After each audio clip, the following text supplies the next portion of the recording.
la foi, même discrète. Même sans religion, croire en demain est déjà un acte sacré. Car croire, parfois, ce n'est pas prier à voix haute. C'est simplement refuser de laisser la douleur décider de la fin de l'histoire. Pleure. Pleure aussi longtemps que nécessaire. Ne laisse personne diminuer ta peine.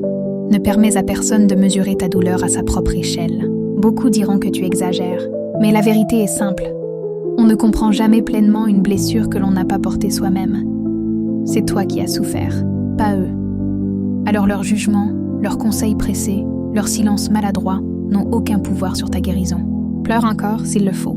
Laisse la douleur respirer, trouver son espace, se dire sans honte. Car ce que l'on étouffe finit toujours par revenir plus lourd.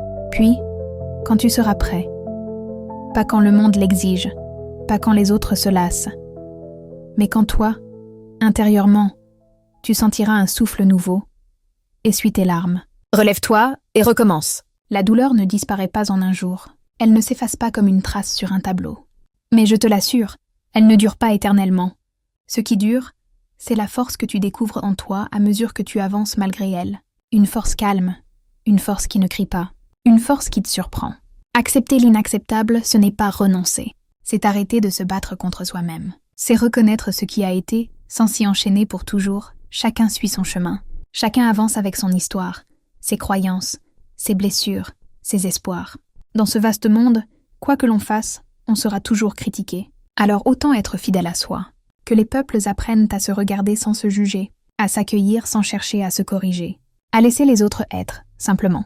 Car dans chaque pas, dans chaque voie, se cache une vérité, un choix, une manière unique d'exister.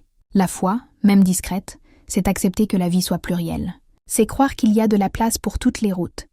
C'est marcher sans certitude absolue, mais avec la confiance intime que demain peut encore porter de la lumière. Et cette foi-là, silencieuse, humble, humaine, unit les continents, les cultures, les couleurs, les cœurs.